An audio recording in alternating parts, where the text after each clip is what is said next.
Another candidate gets profiled. I have a feeling we'll be talking with Eliana Johnson quite a bit here over the next few months as more candidates kind of come to the surface. But Eliana Johnson, Washington editor, National Review. You can read her stuff at nationalreview.com. She is back with us to talk about her piece on Senator Ted Cruz. Eliana, good morning to you. Good morning, Scott. Thanks for coming back. Thanks for joining us on the show once again. Ted Cruz will bank on the base. That's your piece this week at nationalreview.com. Before we get to the presidential stuff, the Ted Cruz, everybody hates him, even Republicans in the Senate. How much of that is true? How much of that is overblown a bit? Is he really rubbing people the wrong way in the U.S. Senate? I think in the U.S. Senate are the key words there, and certainly his aides and strategists would say he did not come to Washington to make friends, and he's made good on that. He certainly has not made friends among his colleagues in the U.S. Senate or among the media. It's a little unusual for anyone to kind of begin a career in Washington like that, making enemies, or at least not making friends. You look, Eliana, just at Rand Paul, right? Rand Paul came to Washington with an outsider kind of point of view, and had a little problem, had some problems initially, but has become very close to Mitch McConnell. Those guys have shared staff over the past few years. That has not kind of happened with Ted Cruz as of yet. Right. I think the distinction is a good one.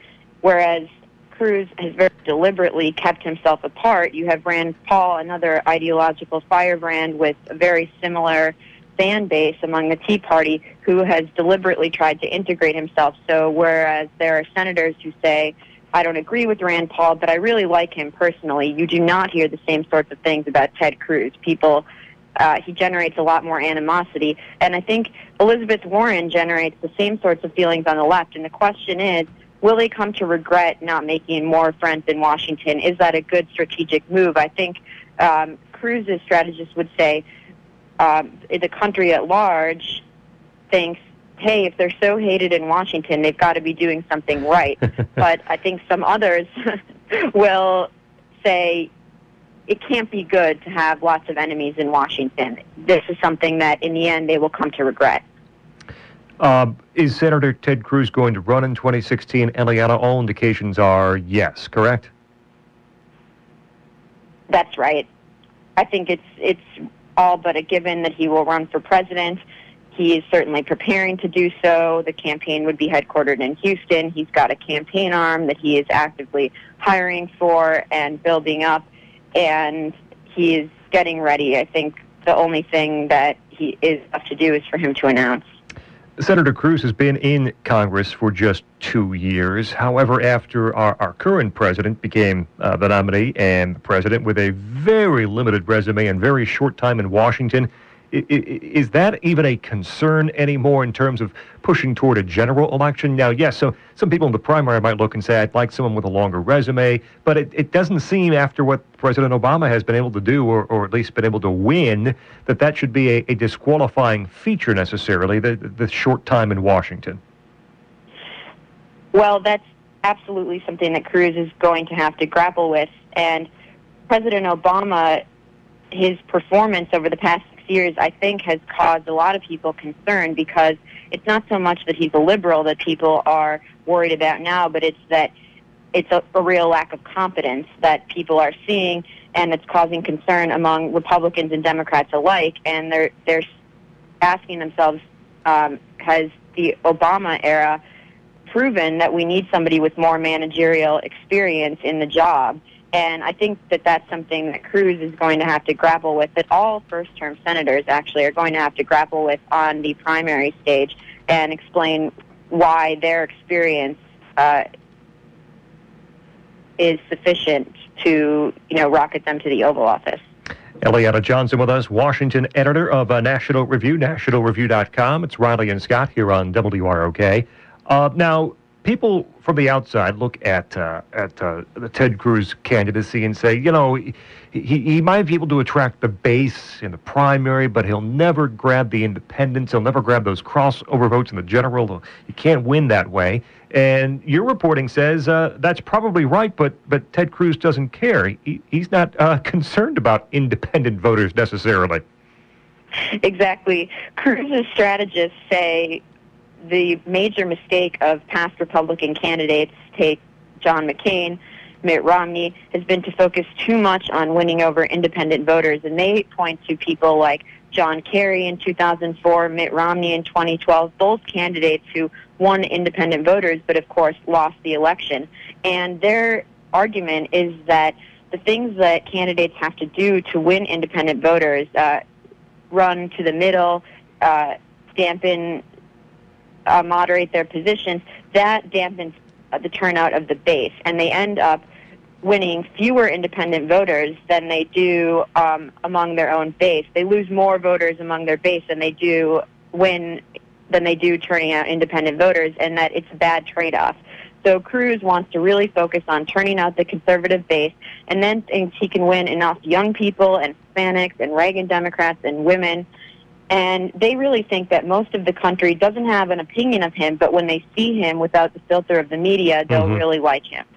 Eliana Johnson with us, National Review, nationalreview.com. Now, I don't know if that sounds odd to people. Don't worry about the independents, but you point out in the piece, I mean, look, George W. Bush in 2000 won independents, lost the popular vote, won the Electoral College. John Kerry won independents in 2004, lost. Mitt Romney won independents by a fairly healthy margin in 2012, lost the presidency. You look at what George W. Bush did in 2004 and Karl Rove's strategy, which was almost echoed in 2012 by President Obama, which is don't worry too much about the swing voters, just drive your base. And what Karl Rove did in 2004, particularly in Ohio, everyone thought was a lost cause, is still an amazing story. And it sounds like Ted Cruz has picked up on that and says that could be a winning strategy for me, too. Absolutely. The catch, I think, for Cruz is that you can focus on turning out the base, on turning out evangelical voters. The missing voters actually haven't been conservative base voters. They've been blue-collar people who, in the Rust Belt states, that includes Ohio, I don't think necessarily they're people who would label themselves conservatives, but who certainly may vote for a Republican. Sean Trendy of Real Clear Politics has done great work on this, and he calls them people who would have been Perot voters, so who certainly might vote for a Republican. But the key is you can't get killed with the base. So Bush lost independents by 3 points, and I think there's a real question mark as to whether Cruz could do that well with independent voters. It's certainly something that he would have to work very hard to do, is just not getting killed with them. Eliana Johnson with us from National Review, talking about her piece, Ted Cruz will bank on the base, at nationalreview.com. It's Riley and Scott here on WROK. You identify some areas in the piece where Ted Cruz and people close to Senator Cruz think he might be able to do well. Millennials, perhaps. Hispanics, where he claims he won about 40% of the Hispanic vote in Texas in 2012 at a Senate race. Blue-collar voters and Jews as well. Why those particular segments of the population? Why does Ted Cruz think he might be able to appeal to them?